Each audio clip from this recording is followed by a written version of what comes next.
Here we go. Welcome to another week of Experience Andy Wine's Life. Experience Andy Wine's Live. And today we're going to talk about living this life that we get to live each and every day. And before we do that, let's go to our gratitude bucket. Every week I come up here and I want to express gratitude for the people, the places, and the things, and all those things that I interact with that I am grateful for. So today, he doesn't know this yet, one of our employees has been with us for over 3,000 days. We celebrated his 3,000 days about 2 months ago. Been with us for 7.5 years. His name is Jerome Holmes. He was with us. He's one of the OGs, right? We have a handful. There's three of us left. Three OGs. OGs for the original gangsters. Those of us that were in the backyard back in 2016 and 2017 before we moved into this facility here 7 years ago. So Jerome is one of two OGs besides myself that's still here at this company. And earlier this week, I was given the opportunity for a pair of Packer tickets for anybody here in the Midwest that has coveted to have Packer tickets to a Monday Night Football game. So I'm taking him to a Packer game, and I'm going to tell him in about 20 minutes here when he comes upstairs after working today. So I'm really excited to give back to him. And I'm extremely grateful for Jerome because he started as a temp with our company. We had him on a project. He was one of 17 temps we had on that project, and he's the only one we hired. And now he's been with us. He's been our longest tenure employee since those days. And he's been through it all with us, the ups, the downs, the name changes, COVID, the non-compete I sat through for a couple of years. And I'm really grateful that he continues to show up. It has nothing to do with loyalty. Loyalty is not a strength of mine. It's not a characteristic of our company. When it comes to our company, we look at hunger, right? Our three values are hungry, dependability, and camaraderie. And he's a guy, he's hungry. He wants to learn more. He's dependable. He says what he does. He does what he says. He does what he says what he does. Day in and day out, he shows up. He makes it happen. And then camaraderie. People want to work with him, and he wants to work with people. About a month ago, he was one of two employees nominated for Employee of the Week. And the other employee was chosen over him. And that employee gave him the gift card because he appreciates him so much. So I'm really appreciative for Jerome all these years going out there on a day like today where it's cold and nasty out there, working, making things happen, and supporting me as I live out my dream here, running a junk mold company and writing books and speaking. He's been there, the consistent force within our company. So I'm extremely thankful for him. I'm really excited here in a few minutes when I get to show him how important he is to me, and then also to show him and spend time with him on Monday for a Packer game, because to the best of my knowledge, he's never been up to Lambeau Field. So I'm really excited for that. Second thing, let's talk about how I pay my bills, right? So my ask this week is a little more unique. So I've been asking a lot lately for podcast and for speaking opportunities. And one thing that's happened recently is I've had a few customers, clients, previous clients of mine that I did consulting work with come back and picked up a few new consulting gigs. And so I'm starting to realize that there's a need for people to have more in-depth one-on-one conversations. And I've called it consulting. I'm really leaning towards, it's not coaching. It's somewhere between consulting and mentoring. And so my clients are primarily women. So I support women, business leaders that are women that are struggling to get from where they're at to where they're going. And what I do is I jump into it in the weeds with them, whether that's in the weeds of their operations, the financials and the numbers, or sometimes it's about the words and what they've been telling themselves. And so that's the ask. If there are women, if you are a woman that is looking for that mentorship, consulting to get you from where you're at to where you want to go, that shift in perspective and mindset, that's what I do. Primarily focusing on operations, finances, and then also mindset. So those are three areas that we focus on. So that's the ask. If you are that person, or when, not if, when you are that person, when you hear that person is in need of support, send them my way and let me see what I can do to support them. All right, let's talk about what we're going to talk about today. You only die once. I love this, right? There's this old adage where it's you only live once, or like YOLO. And in actuality, no, we get to live every day. We get 365 opportunities every day. We get however many years on this earth. Every day we get to live. And I think about what Dr. Bill Crawford said that I live by, right? In life, there are only three things you have to do. You have to be born, you have to live, and you have to die. Everything else, ladies and gentlemen, is a choice. And so the opportunity we have, there's how do we live each day? The documentary I saw about 2 months ago, I watched it for the second time, The Saint of Second Chances, talks about baseball and how he loves baseball because every day, every game, right, after 9 innings, there's a clear winner or loser, right? And then tomorrow, you get another 9 innings, and you get another 9 innings. And every day you get another 9 innings until the day you don't wake up, or the day you don't go to sleep, and the day you don't get the next day. And you know what? That's somebody else's problem. That's a tomorrow problem, not a today problem. And so while we have today, let's live. So as I thought about this, I thought about one of my clients. I was talking to one of my consulting clients this morning and speaking with her. And was talking about what she went through in her life and how she got to where she's at today. And at one point, she's very victor minded. She definitely was like, I did this and this is who I am, and very proud of who she is. And I loved it for her. And then she got to this point. She's very much in the present and the future. She owns it. And then she got to this point where she started talking about her past. She said, I had to leave this relationship. I had to do this. I had to do that. And all of a sudden, she transformed from this victor of her current position, this woman of empowerment, to this victim of where she was in that past, in that bad relationship, in that bad situation with her family, in that bad situation where drugs and alcohol were around her. It was I had to. I said, hold on. You didn't had to. Nothing. You chose to. You made that choice. And all of a sudden she lightened up. All of a sudden she little bravado. She smiled. She goes, yeah, I did. I chose to leave that situation. I chose to go and seek therapy and treatment for that PTSD. I chose to make these things happen. She had lived this life up until this point thinking she had to. She never gave herself credit for the work she did. And then she goes, yeah, because most people in my shoes would have ended up dead in the ditch, drug addicts, DUIs.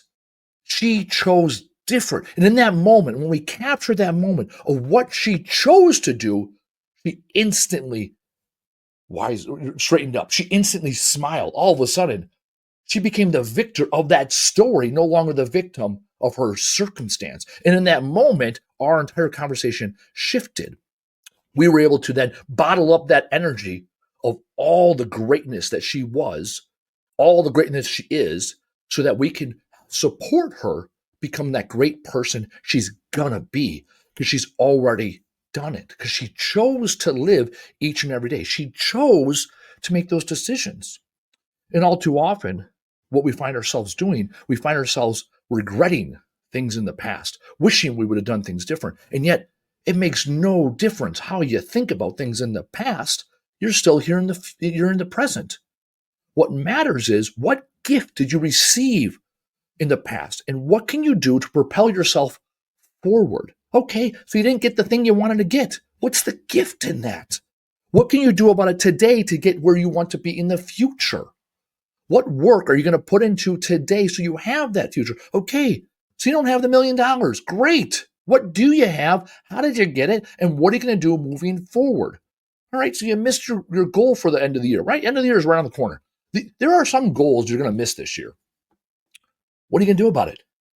Are you going to wallow in self-pity and misery? Are you going to make adjustments? Are you going to redefine your goals and get after it? I talked about reading books this year. From January, I made a goal. I'm going to read 12 books this year. From January till August, I made zero progress. Zero. And then I started changing some other things about my life. I started doing my push-ups in the morning. I started flossing my teeth. I started putting time aside. I started taking a multivitamin. And all of a sudden, I started cranking out books. I've blown way past that 12-book goal because I got myself right when the time was right, because I focused on what have I done in the past to make myself successful in the present so I have the future I want to have someday. And so I can stand here in front of you now coming from a more educated perspective because I put the work in over the last 4 months. So I focus on what works best for me and how do I achieve greatness. The last week or so, I've been in the last 2 chapters of this book that I've read in the past, and I'm rereading it. I got really excited. And for the last week, I'm like, I'm going to finish this book. I'm going to finish this book. I'm going to finish this book. And I have not finished the book. I can beat myself up about not having finished the book yet, or I can say, okay, what do I want to do today? So today, when I got in my office, I had a cancellation in my calendar. So I sat down and I read my book. And I'm down to one last chapter, right? And it's the good stuff. And I made progress today. And you know what? Maybe later tonight I'll finish it, and maybe I'll finish it tomorrow. The goal is I'm not going to beat myself up about the last 3 or 4 days that I did not read my book because I chose to do things otherwise. I'm not going to live in the regret of the past. I'm going to focus on what I can do today to focus on my future. I started looking at this earlier today, the psychology behind it, because there's the words, and I love me some words, right? And there's also the psychology behind it, this regret. Here are the regrets that people have. And these will resonate with you as they've resonated with me. I wish I had more present and closer to the ones that love me. This is the holiday season. There are times in the past that I've skipped holiday parties. And earlier today, I already decided I'm going to go to a holiday party or 2 that in the past I had skipped because this is my opportunity to rekindle some of those relationships, rekindle the time with people that want to spend time with me, and I want to spend time with them. Second thing, I wish I had been a better spouse, parent, or child. Like you, there are times that I have not been present. And so now the opportunity is, what can I do now to be present so that in the future I have this amazing relationship with the people that matter most? I wish I hadn't worried about what other people thought. That's the one I've been working on for years. That's the one when I got back from Gitmo. That's the one I tackled. I attacked that because I can honestly say for the first 32 years of my life, I gave a shit about what other people thought about me. And then I watched a video for 6 minutes and 36 seconds, Les Brown Goldcast on YouTube. I will always give credit to that video. I've seen that video no less than 200 times and probably closer to 500. Talks about how you got to be hungry. In the video, he says, people's perception of you does not have to become your reality. That resonated with me. That lit a fire within me to recognize that the only person's perspective that matters is the perspective that I own. And when I want to see myself different, that means I can choose to go and be different. Next regret. I wish I hadn't taken life so seriously. Absolutely. Life is serious, and there's times to enjoy the moment, enjoy the present, no longer focus on what can go wrong or what did go wrong. Enjoy the moment. I've talked about this. I had a relationship where when we were 5 minutes late for something, it ruined the rest of the night because we were 5 minutes late. Okay, we're 5 minutes late. Who gives a shit? Let's go. I showed up with a wrinkled shirt. Who gives a shit? Let's go. Let's enjoy the present. Let's not be so serious about everything. Sometimes things go to shit. Do you dwell on them? Do you beat yourself up? Do you blame others? Do you give excuses? Are you in denial about the fact that it's in shit? Or do you take ownership, accountability, and responsibility and say, okay, this is where we're at. Let's fucking go. I've taken some major things on. Actually, I had some tattoos done recently. I haven't even told the story yet. I had some tattoos done recently, and he spelled a word wrong on my tattoo. And I didn't find out until a week later when someone saw it. And so I took a picture. I sent it to him. I go, hey, this isn't the right word. He wrote the word am instead of the word are. And he goes, oh, fuck. He's like, all right, this is how I can fix it. So what happened, I found out later, was he had the word R. He smudged it, and he turned it R-A-R-E into am, A-M, because it looked about the same. And I go, what's the story for later? He goes, hopefully a funny one. I go, what else is there? What other choice do I have? Take a little white out to my arm? No. All right, it's a funny story. We proofread it. He started tattooing me. Shit happens, right? It's not like it's permanent. Whatever. It's a funny story. Now I have the opportunity to talk about the time that I had the wrong word tattooed on my arm. It's like, shit happens, right? So not take life so seriously. Last one here is, I wish I had traveled more. These are the things people, they wish they did. I wish we had traveled more, right? Take the trip. Get out of your house. Go do something. Go for the walk for the hour instead of sitting in front of Netflix for an hour. Go get some fresh air. Go see something new. Whether it's hot, cold, windy, rainy, stormy, go out and see the world. Do something different. Make every time you get in your car a little adventure. I used to talk about that when I go to the grocery store. I'm like, oh, I'm going to make an adventure out of it, right? I'm going to go find something I've never had before and buy it. I'm going to go talk to some random people, right? Why not? Why not travel and be adventurous in everything you do? And here are some things that people regret. Also, I saw this, right? Not expressing the things that they didn't do, right? Not expressing feelings. That's one of the top 5 regrets on this other list, not expressing feelings. Often what happens with people is they act out their feelings without using their words. And I have a 10-year-old daughter. And I remember when she was 2 or 3 and we first started using words, right? She'd get upset. I say, okay, Penny, use your words. How are you feeling? Why are you feeling that way? What can we do about it? And as a 40-year-old adult, I have some times where I need to remind myself that, hey, Andy, how are we feeling? Why do I feel this way? And what can I do about it?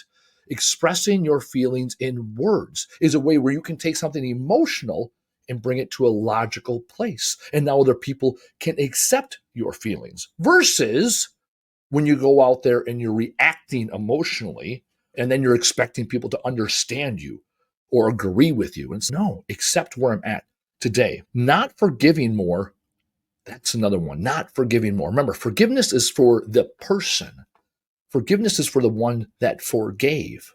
And as everybody knows with me, sorry is a shit word. I never use the word sorry. And I can still forgive others and accept them. It's all about the acceptance. Accept them for who they are. That's my way of forgiving people that I felt wronged me in the past. I can accept what they did. I can accept where they came from. And I can accept who they are today. That's the forgiveness that's within me. Forgiveness is for the person seeking forgiveness or giving forgiveness, not seeking the forgiveness. It does more for that person. The next thing I read about when it came to regrets was a paper done by Cornell psychologists called the ideal road not taken. This is the argument they make here. There are three versions of yourself, three elements that people identify themselves with.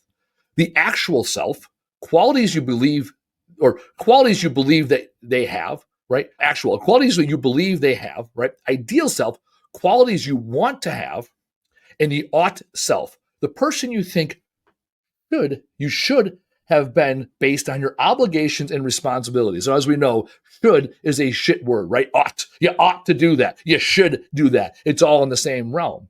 This is what the study realized.